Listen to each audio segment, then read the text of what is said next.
Salut à tous les bridgers et bienvenue sur ma chaîne Bridgemania. Donc on va procéder toujours de façon classique dans ce speedrun. Donc là ici, dans 300 atouts, le contrat de 300 atouts a été demandé. Donc je rappelle que le contrat de 300 atouts c'est un contrat de manche, c'est un contrat qui vaut des points, pas comme un 100 atouts ou 200 atouts, qui sont en fait des contrats partiels et qui valent moins de points. Donc 300 atouts, on le demande à partir de 25 points. Donc j'y suis, séquence d'enchères. Sud ouvre d'un sans atout. J'ai 15-17 points, un jeu régulier et en majeur et je n'ai pas de majeur cinquième. Passe 300 atouts. Partenaire, je possède les 25 points qui permettent de demander la manche. Passe, passe, passe. Et on joue ce contrat de 300 atouts. Alors, de façon classique, on démarre toujours de la même façon. Là ici, on compte les levées maîtresses. J'en ai 3 piques, As, Roi, Dame. Pareil avec cœur, As, Roi, Dame. Ça fait 6. As, Roi de trèfle, ça fait 8. Et donc, il faudra chercher à faire une 9e levée, puisque 300 atouts nécessite 9 levées. Donc, où est-ce qu'on va chercher ce potentiel de levée ? On va chercher ce potentiel de levée dans la couleur carreau. Alors, comment est-ce qu'on peut faire pour obtenir une levée à carreau, alors qu'on voit vraiment que les carreaux sont vraiment très très nuls ? Eh bien, la seule façon d'y arriver, c'est d'espérer une distribution 3-2. Là, vous voyez, nous possédons 8 cartes à carreau, ça veut dire que le résidu entre ouest et est est de 5 cartes exactement. Donc, il y a combien de répartitions possibles ? Il y en a 3 possibles. Vous avez d'abord la répartition 3-2, vous avez la répartition 4-1 et 5-0. Donc, la répartition 3-2, elle est valable simplement dans 68% des cas. La répartition 4-1 dans 28% des cas et 5-0 dans 4% des cas. Donc on a de bonnes chances de réussir si les carreaux sont répartis 3-2, ce qui sera le cas dans 68% des cas. Et donc, quand on va récupérer, on va juste affranchir quelque part la couleur à carreaux. Donc, tout le monde sert ici. On retape Pix, ce qui est normal. On essaye en fait de faire une course à l'affranchissement. Je retire carreau. Il tire pique. Ok. Alors, là on se dit, bah quand même, là ici, il y a quand même un risque. Effectivement, il y a un risque si le carreau est en ouest, là vous allez chuter. Mais si le dernier carreau est en est, là vous allez réussir. Et nous allons espérer que le dernier carreau est en est, ce qui est le cas. Et nous allons réussir donc à aligner nos 9 levées, puisqu'en fait, à la fin, on va pouvoir faire ce 9 de carreau que l'on vient d'affranchir, puisque tous les carreaux sont tombés. C'est parfait, et nous passons à la donne suivante.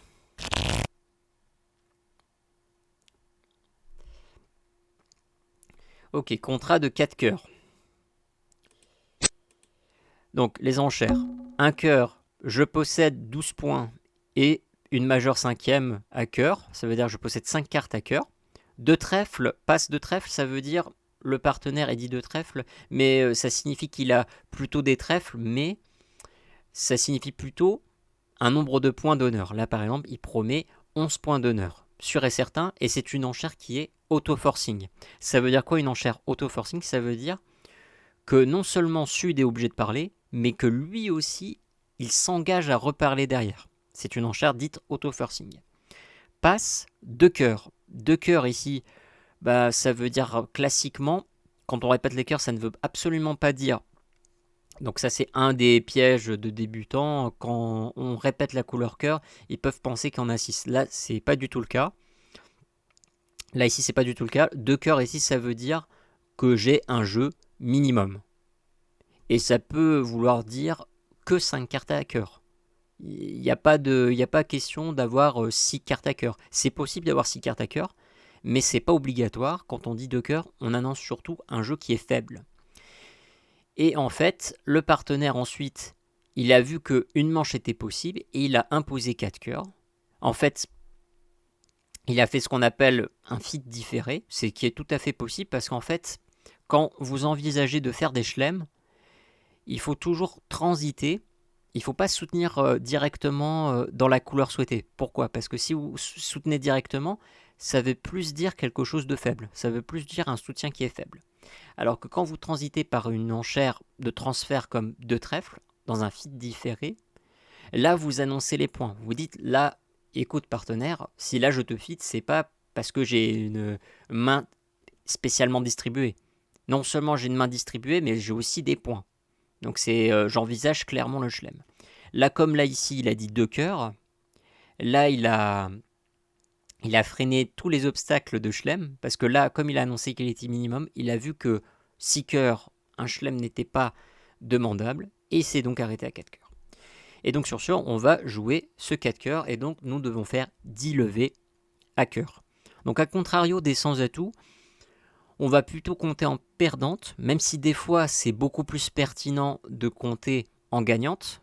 C'est-à-dire, en règle générale, les sans atout, on les compte en gagnante et pas en perdante. Mais des fois, ça peut être bien de les compter en perdante, notamment quand il vous manque des as. Là ici, à la couleur, on va plutôt compter en termes de perdante et quelquefois en termes de gagnante. Donc là, si on compte en termes de perdante, on doit en faire 10, on doit en aligner 10. Donc là, ici, il faudra faire les cas. Enfin, on va chuter forcément. Enfin, on va perdre, on va pas chuter, hein, j'espère qu'on va pas chuter. Mais on va perdre en tout cas 3 carreaux, puisque l'As, le Roi, la Dame va tout faire tomber. Et donc, immédiatement, on est dans la situation où on ne doit perdre aucune levée. Et le carreau qui vient.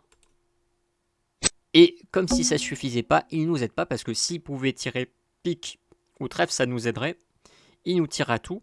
Comme quoi, tirer à tout n'est pas forcément une mauvaise chose. Certains débutants pensent que tirer l'atout, c'est quelque chose d'immonde. Mais en fait, ça peut servir pour empêcher soit le déclarant, c'est-à-dire votre adversaire, de faire des coupes. Ça peut être pratique pour ça.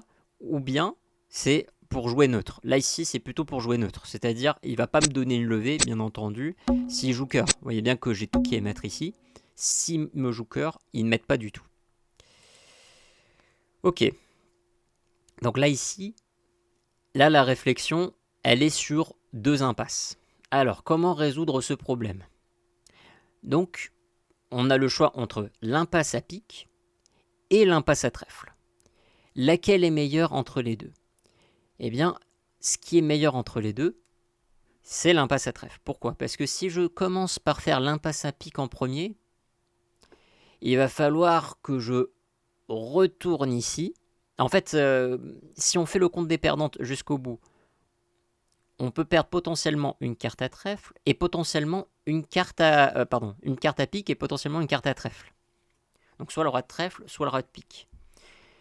Alors, si j'arrive à faire, par exemple, si le roi de pique est placé, malheureusement, il va falloir que je retourne ici au risque de me faire couper.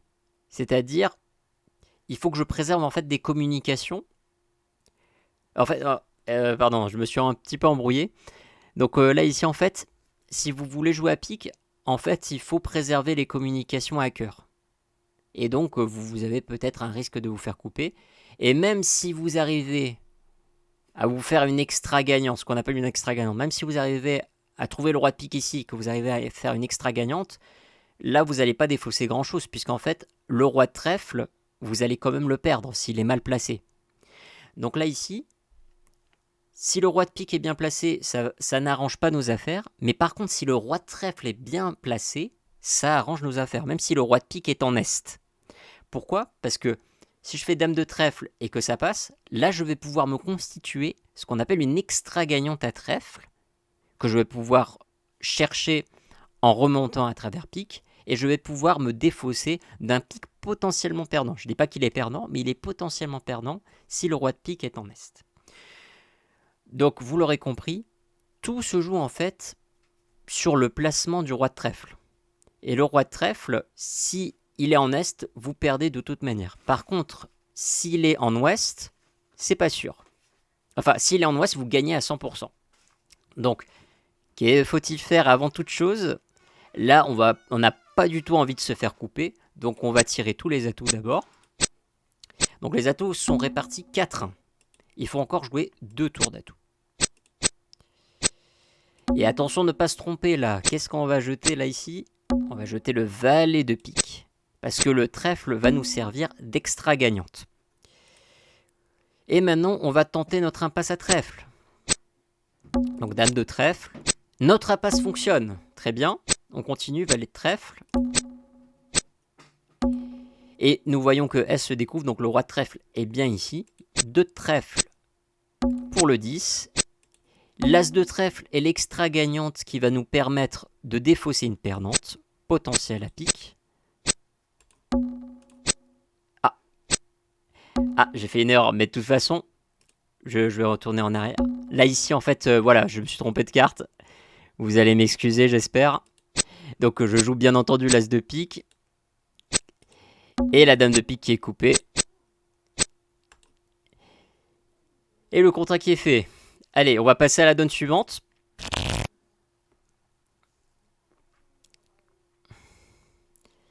Alors, rapidement, sur les enchères.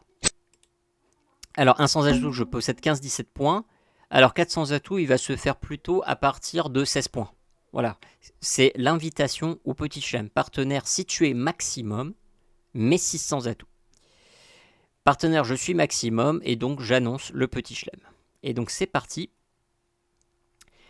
Avec ça, on compte s'élever. Bon, on va perdre l'as de pique, ça c'est sûr. Ok, on prend de la dame, ou du roi, peu importe. Donc là, ici, on avait 2 levées à pique, 3 levées avec cœur, ça fait 5, 4 levées avec trèfle, ça fait 9, 10, 11. Alors, comment est-ce que vous vous débrouillez pour essayer de faire une levée? Alors, certains peuvent connaître quelque chose qui s'appelle le squeeze. Alors là, le squeeze, il n'est pas possible parce que là, tout simplement, en fait, quand vous faites un squeeze, c'est forcément sur deux couleurs. Vous pouvez pas le faire sur juste une seule couleur parce que là, la seule couleur qu'il y a, c'est les carreaux. Le squeeze, ça se passe généralement sur 2 couleurs et il y a des conditions à réunir. C'est pas si compliqué à mettre en application, en fait. Et en fait, peut-être que j'en parlerai après, mais c'est plutôt une technique avancée pour pouvoir faire son contrat. Et très souvent, ça peut passer. Très souvent, vous faites des squeezes sans le savoir. Même les débutants font des squeezes sans même le savoir. Alors là, ici, qu'est-ce qu'on va faire? Alors là, tout se joue sur les carreaux. C'est-à-dire, ce qu'on va faire, c'est essayer de passer ce 10 de carreau. La seule chance que nous ayons de faire exactement 12 levées, c'est de pouvoir passer ce 10 de carreau, et il faut que la dame et le valet de carreau soient placés à gauche. Alors, est-ce que c'est possible de faire cette impasse? C'est possible, parce que nous possédons une double punition, l'as et le roi. L'as qui va punir la dame, et le roi qui va punir le valet. Donc, on a toutes les armes, il suffit juste que dame et valet soient placés du côté de ouest. C'est ce qu'on espère, et c'est la seule chance de pouvoir réussir ce contrat qui réussit. Donc sur le placement de 2 cartes, il va réussir à 25% de chance. Donc on y va. Là vous voyez, il met la dame. Donc on punit la dame en prenant de l'as. Maintenant on va remonter, enfin on va redescendre plutôt, puisque on fait toujours l'impasse petit vers le gros honneur ou bien vers la fourchette. Et le 3 de carreau ici. Et là, on va passer le 10 en espérant, s'il vous plaît, que le valet de carreau est en ouest. Le valet de carreau est en ouest. Et on va faire, normalement, toutes les levées restantes. J'espère que cette vidéo vous a plu. Donc, n'hésitez pas à me soutenir en vous abonnant à ma chaîne, à liker, ça me permet d'être référencé dans l'algorithme de YouTube, et à partager cette vidéo. Et moi, je vous dis à une prochaine fois, et bon bridge!